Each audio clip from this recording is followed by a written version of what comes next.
Dinamani talkies நேயர்களுக்கு வணக்கம். இன்றைக்கி நம்ம எந்த படத்தை பற்றி பார்க்க போகிறோம் அப்படின்னா, ஆக்டர் விஜய் சேதுபதியோட பையனான சூர்யா சேதுபதி நடிப்பில் ஃபைட் மாஸ்டர் அனல் அரசு இயக்குனராக அறிமுகமாகி இருக்கிற ஃபீனிக்ஸ் திரைப்படத்தை பற்றி தான் பார்க்க போகிறோம்.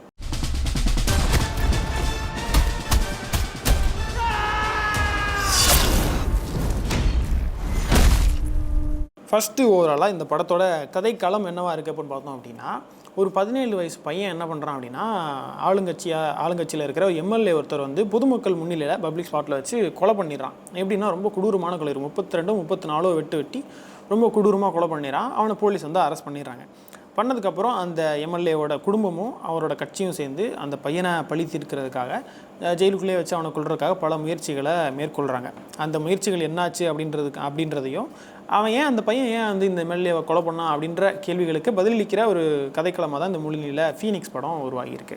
ஆப்வியஸாக இந்த படத்தில் நம்ம ஃபஸ்ட்டு யாரை பற்றி பேசணும் அப்படின்னா, இந்த படத்தோட அறிமுக நாயகனான சூர்யா பற்றி தான் நம்ம பேசியானோம். அவர் இந்த படத்தோட அனௌன்ஸ்மெண்ட் வீடியோவில் இருந்தே இவர் மேலே நிறையா நெகட்டிவ் கமெண்ட்ஸ் வந்து விழுந்துகிட்டே இருந்துச்சு அப்படின்றது நம்ம எல்லாருக்குமே தெரியும் இல்லையா?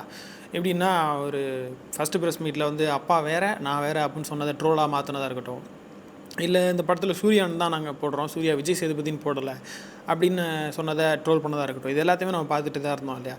என்ன மாதிரியான கமெண்ட்ஸ் அவர் மேலே விழுந்தது அப்படின்னா, நீங்கள் அப்பா மூலமாக தானே வர்றீங்க, அப்பாவோட இது மூலமாக தான் நீங்கள் வர்றீங்க, அதை ஒத்துக்கிறதுல என்ன பிரச்சனைன்ற மாதிரி நிறைய அவரை ட்ரோல் பண்ணிட்டாங்க. அது மட்டும் இல்லாமல் இப்போது படம் ரிலீஸ் ஆகிறதுக்கு ஒரு 3 நாள் முன்னாடி கூட ஒரு சின்ன ஒரு வீடியோ, அவர் ஃபேன்ஸோட ஃபோட்டோ எடுக்கிற மாதிரியான வீடியோஸ் வந்து வைரலாகி அவரோட ஆட்டிடியூட் ரீதியான விஷயங்கள் கூட நெகட்டிவாக அவர் மேலே விழுந்துகிட்டே இருந்தது. இந்த நெகட்டிவிட்டி கூட இந்த படத்து மேலே ஒரு எதிர்பார்ப்பை அதிகமாக்குச்சு அப்படின்னு சொல்லலாம். ஏன்னா இன்னும் முதல் படமே ரிலீஸ் ஆகலை ஒரு டெபியூட் ஹீரோக்கு, அந்த பையனுக்கு இவ்வளோ நெகட்டிவ் ஷேடோட இவ்வளோ நெகட்டிவ் விஷயங்களோட ஒரு படம் திரைக்கு வரப்போகுது. அதை எப்படி அவர் எதிர்கொள்ள போகிறாரு, தன்னோட பெர்ஃபார்மன்ஸ் மூலமாக இந்த எல்லா மீம்ஸுக்கும் ட்ரோல்ஸுக்கும் அவர் ஆன்சர் பண்ணிடுவாரா அப்படின்ற ஒரு எதிர்பார்ப்புமே கூட பரவலாக இருந்துச்சு அப்படின்னு சொல்லலாம். இந்த எதிர்பார்ப்பை அவர் பூர்த்தி பண்ணாரா இல்லையா அப்படின்னு கேட்டோம் அப்படின்னா, ஒரு அறிமுக ஹீரோவுக்கு தேவையான எல்லாத்தையுமே அவர் இந்த படத்தில் காட்டியிருக்காரு அப்படின்னு தாராளமாக சொல்லலாம் அப்படின்னு நினைக்கிறேன்.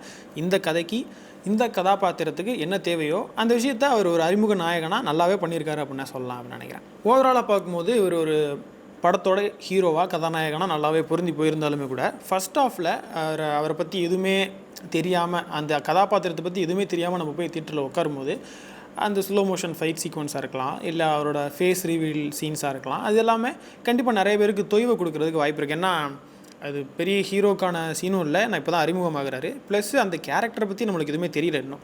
ஏன் அந்த கொலை நடந்தது, அவர் எப்படிப்பட்ட ஆள், அவர் கோவக்காரரா இல்லை பெரிய ஃபைட்டரா, எதுவுமே நம்மளுக்கு தெரியல. அப்படி ஒரு கதாபாத்திரத்தை நிறையா ஸ்லோ மோஷன் வச்சு அவரை மெதுவாக காமிச்சு அழகழகாக காமிக்கும்போது அந்த இடத்துல கண்டிப்பாக நிறைய பேருக்கு தொய்வு தென்படுறதுக்கு வாய்ப்பு இருக்குது. ஏன்னா சூர்யா அப்படின்னா அந்த சோஷியல் மீடியாவில் பார்த்த விஷயங்கள் மட்டும்தான் பரவலான வியூவர்ஸுக்கு மைண்டில் இருக்கும். ஸோ அவங்க போய் படத்தில் உட்காரும்போது அந்த விஷயங்கள் தொய்வாக தெரிய வாய்ப்பு இருக்குது. ஆனால் ஓவராலாக செகண்ட் ஹாஃப்னு போகும்போது அந்த ஹீரோ யார், அவரோட ஃபேமிலி என்ன, அவர் பேக்ரவுண்ட் என்ன, அவர் என்ன கஷ்டத்தை தாண்டி வர்றாரு, என்ன பிரச்சனை, ஏன் கொலை பண்ணார், இந்த விஷயங்கள்லாம் கொஞ்சம் கொஞ்சமாக தெரிய அந்த கதாபாத்திரமாக அவர் அழகாகவே பொருந்தி போயிருக்காரு அப்படின்னு சொல்லலாம் நினைக்கிறேன். ஃபைட் சீக்வன்ஸாக இருந்தாலும் சரி, இல்லை கோவப்படுற சீன்ஸாக இருந்தாலும் சரி, அழுகிற சீன்ஸாக இருந்தாலும் சரி, ஒரு அறிமுக ஹீரோக்கு தேவையான ஒரு டீசெண்டான ஜாபை அவர் நல்லாவே பண்ணியிருக்காரு அப்படின்னு சொல்லலாம். அடுத்ததாக இந்த படத்தில் நம்ம யாரை பற்றி பேசணும் அப்படின்னா, இந்த படத்தை வந்து திரைக்கதை வசனம் எழுதி இயக்கியிருக்கிற ஃபைட் மாஸ்டர் அனல் அரசு அவரை பற்றி நம்ம பேசி ஆகணும். இது அவரோட ஃபஸ்ட் டைரக்ஷனல் டெபியூட். இந்த படம் கதை அப்படின்னு பார்த்தோம் அப்படின்னா எந்த ஒரு யூனிக்னஸும் இல்லாமல் ஒரு பெரிய புதுசாக எதுவும் இல்லை, ஒரு கமர்ஷியல் படமாக டெம்ப்ளேட் படமாக தான் அந்த படத்தை அவர் கொடுக்கணும் அப்படின்னு நினச்சிருக்காரு அப்படின்னு நினைக்கிறேன். ஏன்னா நார்மலான ஒரு பழிவாங்கும் படம் தான் அது, ஒரு ரிவெஞ்ச் ஸ்டோரி தான் இது. எந்த ஒரு புதிய கருவையும் எடுத்துகிட்டு வந்துட்டோ இல்லை ஸ்க்ரீன் பிளேயில் புதுமையாக கொடுத்து அப்படிலாம் எதுவுமே இல்லை. நார்மலாக என்டர்டெயின் பண்ணுற அளவில் வியூவர்ஸுக்கு அந்த அவர் ஃபைட் மாஸ்டர் தானே, அவர் நல்ல ஒரு ஆக்ஷன் படமாக கொடுக்கணும் அப்படின்னு நினச்சிருக்காரு. அது அவர் அழகாகவே வந்து மேக்கிங் வைஸ்லேயும் சரி, ரைட்டிங்லேயும் சரி ஒரு நல்ல டீசென்ட் ஜாபாக அவர் கொடுத்துருக்காரு அப்படின்னு சொல்லலாம். மேக்கிங்கில் அவர் எந்த ஒரு குறையுமே வைக்கல அப்படின்னு சொல்லலாம்னு நினைக்கிறேன். இருக்கிற எல்லா கேரக்டர்ஸையும் அந்த புது ஹீரோவாக இருக்கிற சூர்யாவையும் சேர்த்து எல்லா ஆக்டர்ஸ்டையுமே வந்து அவர் தேவையான நடிப்பை நல்லாவே வாங்கியிருக்காரு அப்படின்னு சொல்லலாம். எந்த ஒரு இடத்துலையுமே வந்து ஒரு தொய்வான ஒரு விஷயம் தெரியவே இல்லை. டைரக்ஷன் பார்க்கும்போது எந்த ஒரு இடத்துலையுமே எந்த சீன்லேயுமே அந்த ஒரு விஷயம் தெரியல. ரொம்பவே அழகாக மேக் பண்ணியிருக்காரு. படம் ஸ்டார்ட் ஆகி கொஞ்சம் நேரம் வந்து உங்களுக்கு ஒரு மாதிரி தெரியலாம். எப்படின்னா அந்த கொலை பண்ணிவிட்டு ஹீரோ வந்து ஜெயிலுக்கு போய் அங்கே அவர் ஜெல்லாக ட்ரை பண்ணுற விஷயங்கள் வந்து கொஞ்சம் உங்களுக்கு ஸ்லோவாக தெரியலாம். ஆனால் அது படத்துக்கு எண்ட் ஆஃப் த மூவி அது ஹெல்ப் பண்ணும் அப்படின்றத அவர் அழகாகவே ஒர்க் பண்ணி ஸ்க்ரீன் ப்ளேவும் சரி மேக்கிங்காகவும் சரி நல்லாவே பண்ணியிருக்காங்கன்னு சொல்லலாம். இந்த படத்தில் நிறையா ஜெயிலில் இருக்க நிறையா கேரக்டர்ஸ் வந்து நியூ ஃபேஸஸ் தான். ஸோ அவங்க எல்லாருமே வந்து இவர் அழகாகவே இந்த படத்தில் வேலை பண்ண வச்சிருக்காரு அப்படின்னு சொல்லலாம். ஓவராலாக ரைட்டிங், ஸ்க்ரீன் ப்ளே, ஸ்டோரி அந்த மாதிரி எழுத்து ரீதியாக பார்த்தோம் அப்படின்னா சில இடங்களில் வசனம்னு பார்க்கும்போது சில இடங்களில் இந்த கால வியூவர்ஸ் வந்து கிரிஞ்சுன்னு சொல்லக்கூடிய சில வசனங்கள் இருக்கலாம். அது வந்து ஒரு பெரிய குறையாக தெரியாது, ஆப்வியஸாக கண்டிப்பாக அது தெரியாது. ஸ்டோரியாகவுமே பார்த்தோம் அப்படின்னா சில இடங்களில் சில பிளாட் ஹோல்ஸ் இருக்கலாம். ஆனால் அது ஒரு கமர்ஷியல் படம் அப்படின்றத நம்ம மனசில் வச்சுக்கும் போது அது ஒரு பெரிய குறையாக அந்த படத்துக்கு வந்து நிற்கலை அப்படின்றத நம்ம கவனத்தில் வச்சுக்கணும். எக்ஸாம்பிளுக்கு என்னென்னா ஃபர்ஸ்ட் ஆஃப் ஃபுல்லாக வந்து அந்த பையன் ஏன் வந்து எம்எல்ஏ கொண்டான் அப்படின்ற ஒரு விஷயத்தை வந்து போலீஸ் கண்டுபிடிக்க முடியாமல் ரொம்ப திணறிட்டு இருப்பாங்க. அதுக்கு இன்சார்ஜாக போட்ட ஒரு போலீஸ்லாம் வந்து 2 நாள் தான் உங்களுக்கு டைம், அதுக்குள்ளே நீங்கள் கண்டுபிடிச்சணுன்ற மாதிரியான ஒரு கடினமான சூழலில் அவரை நிற்க வைப்பாங்க. ஆனால் செகண்ட் ஹாஃபில் என்ன ரீசன், ஏன் கொலை பண்ணான்னு நம்மளுக்கு தெரிய வரும்போது ரொம்ப சிம்பிள் தானே, இதை போலீஸ் ஈஸியாக கண்டுபிடிச்சிருக்கலாமா, என்ன பெரிய நியூஸ் தானே இது, அதை லைட்டாக தேடி இருந்தால் கூட அந்த பையனோட பேக்ரவுண்ட் தெரிஞ்சால் கூட கண்டுபிடிச்சிருக்கலாமேன்ற மாதிரியான ஒரு சின்ன விஷயங்கள் இருக்கும். ஆனால் அதெல்லாம் நம்ம அவ்வளோ கவனம் கொடுக்க முடியாது அப்படின்னு நினைக்கிறேன். அதனால் அந்த படம் அது ஒரு விஷயமா தெரியாது, சில பேருக்கு தெரியலாம். ஆனால் அது ஒரு பெரிய ஃப்ளாவாக அந்த படத்தில் உட்காரல. அடுத்த இன்னொரு விஷயம் என்ன பார்த்தோம் அப்படின்னா, ட்ரெய்லரில் ஒரு டைலாக் ஒன்று வச்சுருப்பாங்க. அது ஒரு கவனம் ஈர்த்த ஒரு டைலாகாக இருக்குன்னு சொல்லலாம். உங்களுக்கு வந்து நாங்கள் ஜெயிக்கிறது பிரச்சனையா இல்லை நாங்கள் உங்களை ஜெயிக்கிறது பிரச்சனையா அப்படின்ற மாதிரி கேட்டிருப்பாங்க ஒரு டைலாக். ஸோ அந்த படத்தில் ஏதோ எதை பற்றியோ நம்ம பெருசாக விவாதிக்க போகிறாங்களோ அப்படின்ற ஒரு எண்ணம் நிறைய பேருக்கு வந்திருக்கலாம். ஆனால் படமாக நம்ம பார்க்கும்போது இந்த டைலாக் வந்து இந்த கதை முழுசாக பார்த்ததுக்கப்புறம் அந்த வசனம் அந்த இடத்துக்கு தேவையானது இல்லையோ, முழுமையாக அந்த கதையை அந்த படம் எக்ஸ்பிரஸ் பண்ணலையோ. ஏன்னா சொல்லப்போனால் யாராக இருந்தாலும் அந்த இடத்துல யாராக இருந்தாலும் ஹீரோ இடத்துல யாராக இருந்தாலும் அவங்களை அடிச்சிருப்பாங்க. ரிகார்ட்லெஸ் ஆஃப் எனிதிங் கண்டிப்பாக அந்த பிரச்சனை உருவாகியிருக்கும்.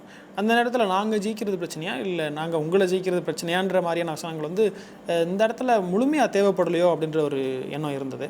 அடுத்தது அந்த படத்தில் நம்ம பார்க்க வேண்டியது என்ன அப்படின்னா ஃபைட் சீக்வன்ஸ். ஒரு அனலரசு டேரக்டர்ன்றப்போ நம்ம அதை பற்றி கவலையப்பட வேண்டியது இல்லைன்னு நினைக்கிறேன். எல்லா ஃபைட் சீக்வன்ஸுமே நல்லா இருந்தது அப்படின்னு சொல்லலாம். முக்கியமாக இன்ட்ரடியூஸ் ஆகிற சூர்யாவுக்கு அவர் அழகாக காமிக்கிறதுக்கு இந்த எல்லா ஃபைட் சீக்வன்ஸுமே வந்து ரொம்பவே அழகாக கொரியோகிராஃப் பண்ணியிருந்தாங்க அப்படின்னு சொல்லலாம். முக்கியமாக கிளைமேக்ஸ் ஃபைட் சீன்ஸ் வந்து பார்க்குறதுக்கும் சரி அந்த ஃபைட் சீக்வன்ஸும் சரி ரொம்பவே அழகாக அந்த இதை மேக் பண்ணியிருந்தாங்க. ஓவராலாக இது ஒரு ஆக்ஷன் படமாக கொண்டு வந்து கொடுக்குறதுக்கு என்னென்ன மாதிரியான சண்டை காட்சிகள் கொடுக்கணுமோ அது எல்லாத்தையுமே வந்து அனலர்ஸ் கொடுத்துருக்காரு அப்படின்னு சொல்லலாம். அடுத்ததான் இந்த படத்தில் நம்ம பேச வேண்டிய விஷயங்களாக என்ன இருக்குது அப்படின்னா, இந்த படத்தில் நிறையா பரிச்சயமான ஆக்டர்ஸ் நடிச்சிருக்காங்க நிறைய பேர். அதில் ரொம்ப முக்கியமான 2 பேராக யாரை பார்க்கலாம் அப்படின்னு நினைக்கிறேன் அப்படின்னா, தேவதர்ஷினி மேமும் வரலட்சுமி மேமும் 2 கேரக்டர் முக்கியமான கேரக்டர் பண்ணியிருக்காங்க. அந்த 2 கேரக்டருமே ரொம்ப நல்லா 2 பேருமே டெலிவரி பண்ணியிருக்காங்க. தேவதர்ஷினி மேம்லாம் வந்து இன்னும் முழுசாக கொண்டாடலையோ அப்படின்ற ஒரு ஃபீல் வர்ற அளவுக்கு இந்த படத்தில் அவங்க ரொம்ப நல்லா பண்ணியிருந்தாங்கன்னே சொல்லலாம். எப்படின்னா ஹீரோவுக்கு அம்மாவாக நடிச்சிருப்பாங்க இந்த படத்தில் பையன் வந்து ஜெயிலுக்கு போகிறான் அவங்க பையன். ஸோ அப்போ அவங்க அம்மா கதை அழுவாங்க இல்லையா, ஆப்வியஸாக நம்ம எல்லா இதுலேயும் பார்த்துருப்போம், அழுகிற அம்மாக்கள்லாம் நம்ம பார்த்துருப்போம், இதுலேயே அவங்க அழுக போகிறாங்கன்னு தான் தெரியும். ஆனால் இந்த படத்தில் எனக்கு தான் அப்படி தெரிஞ்சுதா இல்லை நிஜமாவே அவங்க அப்படி பெர்ஃபார்மன்ஸ் அப்படியான்னு தெரில. எனக்கு அவங்க அழுகும்போது ரொம்ப கஷ்டமாக இருந்தது, ஏதோ பெருசாக ஏதோ நடந்துருச்சு கஷ்டமாக இருந்தது. ஏன்னா ஃபர்ஸ்ட் ஆஃப் ஃபுல்லாமே வந்து எதுவுமே இல்லாமல் ஸ்லோ மோஷன் ஃபைட்ஸு வெறும் அடுத்தடுத்து ஃபைட்ஸாக தான் வந்துட்டுருக்கோம். நம்மளுக்கு எமோஷனல் கனெக்ட்னு ஒன்று பெருசாக இருக்காது, பெரிய விஷயமா இருக்காது. அதில் இந்த தேவதர்ஷினி மேம் காமிக்கும் போதெல்லாம் எனக்கு அந்த ஃபீல் கிடச்சிது. அவங்களுக்கு இன்னும் நிறையா கேரக்டர்ஸ் பண்ணி, ஏன்னா நம்ம காமெடியாகவும் பார்த்துட்டோம், நம்மளை சீரியஸான நிறையா கேரக்டர்ஸும் பார்த்துட்டோம், அதையும் தாண்டி இந்த கேரக்டரில் அவங்க ரொம்பவே நல்லா பண்ணியிருக்காங்க அப்படின்னு சொல்லலாம் நினைக்கிறேன். அதுவும் செகண்ட் ஹாஃப்லலாம் வரலட்சுமி மேமுக்கும் அவங்களுக்கு ஒரு ஃபேஸ் ஆஃப் சீன் மாதிரி ஒன்று இருக்கும். அந்த ஹாஸ்பிட்டலில் எம்எல்ஏ பார்க்க போவாங்க, அந்த சீன்லாம் ரொம்ப பிரமாதமாக நடிச்சிருந்தாங்கன்னு சொல்லலாம். ஸோ அவங்களுக்கு இந்த படம் வந்து ரொம்ப ஒரு முக்கியமான படமாக இருக்கும் அப்படின்னு நான் நினைக்கிறேன். வரலட்சுமி மேம் பற்றி பார்த்தோம் அப்படின்னா அவங்களும் அந்த ஒரு வில்லி ரோல் தான் பண்ணியிருக்காங்க, ரொம்பவே நல்லா பண்ணியிருக்காங்க. அந்த வில்லத்தனம் அவங்களுக்கு நல்லாவே பொருந்தி போகுதுன்னே சொல்லலாம். நிறைய இடங்களில் அவங்களோட ஆக்டிங் வந்து இந்த படத்தில் அந்த வில்லனிசம்மை நம்ம நம்ம ஃபீல் பண்ணுறதுக்கான ஒரு இடத்த கொடுத்தது அப்படின்னு சொல்லலாம். அடுத்தது ஆக்டர்ஸ்னு பார்த்தோம்னா நிறைய பேர் நடிச்சிருக்காங்க. ஆனால் அவங்க எல்லாருக்குமே வந்து சின்ன ரோல் தான். எக்ஸாம்பிளுக்கு அவங்க ஸ்ரீஜித் ரவி நடிச்சிருக்காரு, சம்பத்ராஜ் நடிச்சிருக்காரு, அப்புறம் ஆடுகளம் நிறைய அவங்களாம் நடிச்சிருக்காங்க. அவங்களுக்குலாம் சின்ன ரோல்ன்றதுனால அவங்க அந்த கேரக்டருக்கு தேவையான நடிப்பை கொடுத்து படத்துக்கு ஒரு பெரிய ஹெல்ப் பண்ணியிருக்காங்க அப்படின்னு சொல்லலாம் நினைக்கிறேன். அடுத்தது அந்த படத்துக்கு டிஓபி வேல்ராஜ் பண்ணியிருக்காரு. அவர் ஒர்க்ஸ் எப்பவுமே ரொம்ப சூப்பராக இருக்கும் அப்படின்னு சொல்லலாம். அந்த மாதிரி ஆக்ஷன் படங்களுக்கு இந்த மாதிரி படங்களுக்கு அவர் சூப்பராக பண்ணுவார் இல்லையா. ஸோ அவரோட யூனிக்கான ஒர்க்கை இதில் கொடுத்துருக்காருன்னு நம்ம கண்டிப்பாக சொல்லலாம் அப்படின்னு நினைக்கிறேன். இந்த அறிமுக ஹீரோவை ரொம்ப மாசாக காட்டுறதுக்கு சூப்பராக காட்டுறதுக்கு அவர் என்னென்ன முடியுமோ எல்லாத்தையுமே பண்ணியிருக்காரு அப்படின்னு சொல்லலாம். இதில் ஒரு சின்ன ரோலும் பண்ணியிருப்பார். அந்த ரோலையுமே ரொம்ப அழகாக பண்ணியிருப்பார். டைலாக் டெலிவரியாக இருக்கட்டும், அவரோட நடிப்பாக இருக்கட்டும், எல்லாமே இயல்பாக ரொம்ப சூப்பராக பண்ணியிருக்காரு. ஏற்கனவே சில படங்களில் பார்த்துருப்போம், இந்த படத்துலையுமே வந்து ரொம்ப அழகாக சூப்பராக பண்ணியிருந்தார் அப்படின்னு சொல்லலாம்.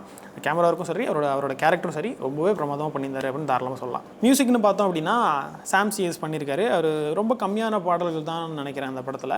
அதில் ஒரு பாட்டு ஒரு குத்துப்பாட்டு மாதிரி ஒன்று வரும் செகண்ட் ஹாஃபில், அது கொஞ்சம் மனசில் நிற்கிற மாதிரியான ஒரு ஒரு பாட்டாக இருந்துச்சு. டான்ஸும் அந்த இதில் சூப்பராக இருந்துச்சார்.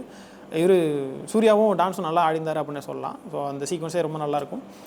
பாடல்னு பார்த்தா மற்ற எந்த பாடல்களும் மனசில் பெருசாக நிற்கல. மியூசிக் ரொம்ப நல்லா இருந்துச்சு. முக்கியமாக கிளைமேக்ஸில் அந்த சீக்வன்ஸுக்கு அவரோட மியூசிக் பெருசாக ஒரு பெரிய ஹெல்ப் பண்ணியிருக்கா அப்படின்னு சொல்லலாம். ஓவராலாக பார்த்தோம் அப்படின்னா இது ஒரு டீசெண்டான ஒரு ஆக்ஷன் பேக்காக அந்த படம் உருவாயிருக்கா அப்படின்னு சொல்லலாம். இந்த படத்தை நீங்கள் கண்டிப்பாக போய் தியேட்டரில் என்ஜாய் பண்ணலாம். என்ன தான் இது ஒரு கமர்ஷியல் டெம்ப்ளேட் படம் அப்படின்றதுனால சில பிளாட் ஹோல்ஸ் உங்களுக்கு தெரியலாம், அங்கங்கே சில தொய்வுகள் தெரியலாம், சில வசனங்கள் கிரிஞ்சாக தெரியலாம். ஸோ இது எல்லாத்தையும் மனசில் வச்சுக்கிட்டு கண்டிப்பாக நீங்கள் அந்த படத்தை போய் தியேட்டரில் என்ஜாய் பண்ணலாம். ஒரு சூர்யாவுக்கு அப்படின்னு பார்த்தோம் அப்படின்னா நிறையா ஹீரோஸோட மகன்கள்லாம் நம்ம என்ட்ராகிறத பார்க்குறோம். ஸோ எல்லாருமே பெரிய ஹீரோ ஆகிடுறதில்ல. ஓவராலும் படத்தை சூஸ் பண்ணுறது, கதையை சூஸ் பண்ணுறதுலையும் அவங்க பர்ஃபார்மன்ஸ் பேஸ்டாக தான் இருக்குது. ஸோ அதனால் சோஷியல் மீடியா விஷயங்கள்லாம் விட்டுட்டு நீங்கள் இந்த படத்தை போய் பார்த்து உங்களோட கருத்து என்னன்றதை கமெண்ட்டில் சொல்லுங்கள். ஸோ இந்த வீடியோ உங்களுக்கு பிடிச்சிருந்துச்சு அப்படின்னா லைக் பண்ணுங்கள், ஷேர் பண்ணுங்கள், தினமணி சேனலை சப்ஸ்கிரைப் பண்ணுங்கள்.